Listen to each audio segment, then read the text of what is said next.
قل امر ربی بالقسط وَأَقِيمُوا وُجُوهَكُمْ عِندَ كُلِّ مَسْجِدٍ وَادْعُوهُ مُخْلِصِينَ لَهُ الدِّينَ كَمَا بَدَأَكُمْ تَعُودُونَ۔ آپ کہیے کہ میرے رب نے تو انصاف یعنی توحید کا حکم دیا ہے اور کہا ہے کہ تم لوگ ہر نماز کے وقت اپنے چہرے قبلہ کی طرف کر لو اور عبادت کو اللہ کے لیے خالص کرتے رہو، اسی کو پکارو جیسا کہ اس نے تمہیں پہلی بار پیدا کیا تھا، مرنے کے بعد دوبارہ اسی حال میں لوٹا دیے جاؤ گے۔ اللہ تعالیٰ بری باتوں کا حکم نہیں دیتا جیسا کہ مشرکین کہا کرتے تھے، اور جس کی تردید گزشتہ آیت میں ہو چکی۔ وہ تو ایمان باللہ، ایمان بالرسول اور عبادتوں میں توحید باری تعالیٰ کا حکم دیتا ہے۔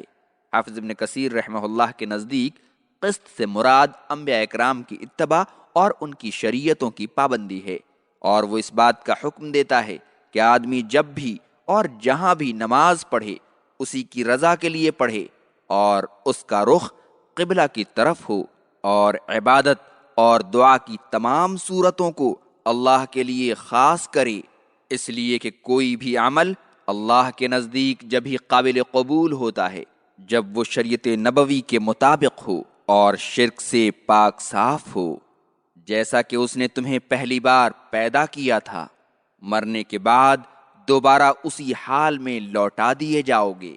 حافظ ابن کثیر رحمہ اللہ نے کما بدأکم تعودون کے کئی معنی بیان کیے ہیں، اور آخر میں ابن عباس رضی اللہ عنہما کی تفسیر کو راجح قرار دیا ہے کہ اللہ تعالیٰ نے جس طرح ابتدا میں ابن آدم کو مومن و کافر پیدا کیا، جیسا کہ اللہ نے دوسری جگہ فرمایا ہے هو الذی خلقکم فمنکم کافر ومنکم مؤمن، اسی نے تمہیں پیدا کیا ہے پس تم میں سے کوئی کافر ہے اور کوئی مومن۔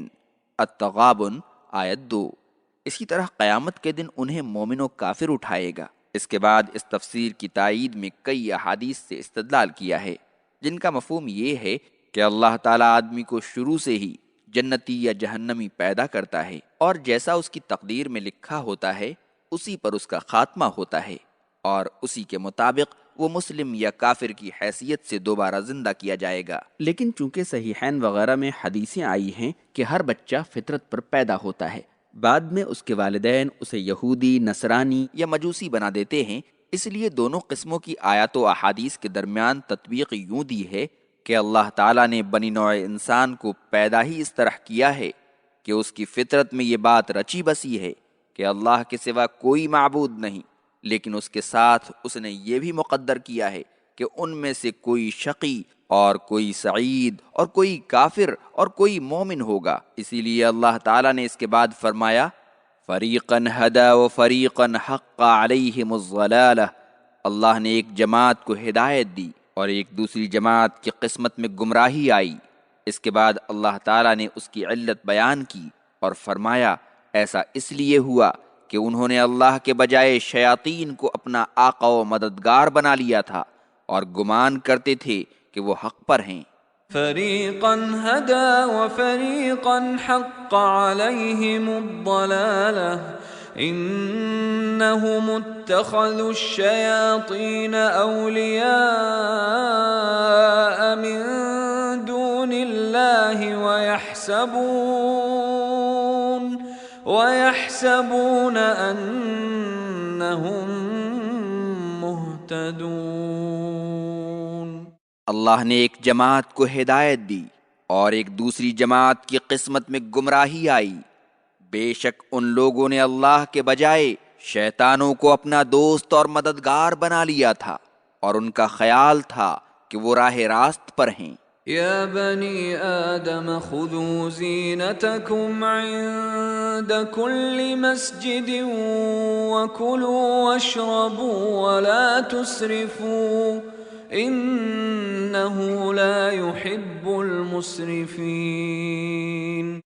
اے آدم کی اولاد، تم لوگ ہر نماز کے وقت اپنا اچھا لباس استعمال کرو اور کھاؤ اور پیو اور حد سے تجاوز نہ کرو، بے شک اللہ حد سے تجاوز کرنے والوں کو پسند نہیں کرتا ہے۔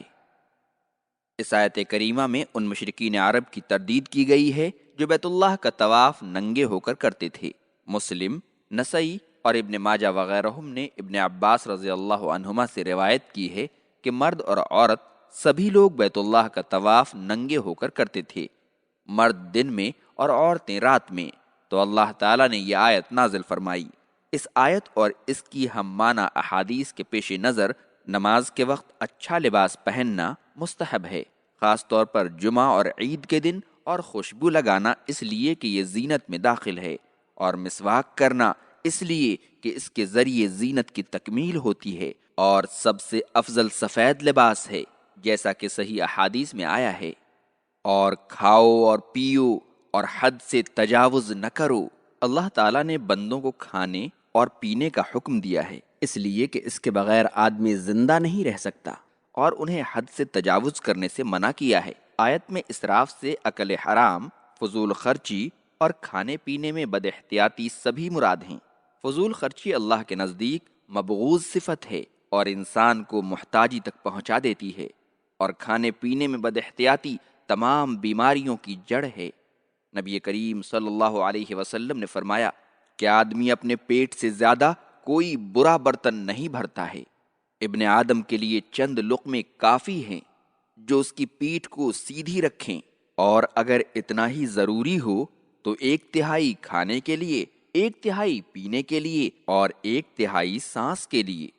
مسند احمد، نسائی، ترمذی۔ کہتے ہیں کہ ہارون رشید کا ایک نصرانی طبیب تھا۔ اس نے زین العابدین علی بن الحسین سے کہا کہ آپ لوگوں کی کتاب قرآن میں علم طب کی کوئی بات نہیں ہے، حالانکہ علم کی 2 قسمیں ہیں، علم ادیان اور علم ابدان۔ تو زین العابدین نے کہا کہ اللہ تعالیٰ نے پورا طب قرآن کریم کی آدھی آیت میں جمع کر دیا ہے۔ اس نے پوچھا وہ کون سی آیت ہے؟ انہوں نے کہا اللہ کا فرمان کلوا واشربوا ولا تسرفوا، کھاؤ اور پیو اور حد سے تجاوز نہ کرو۔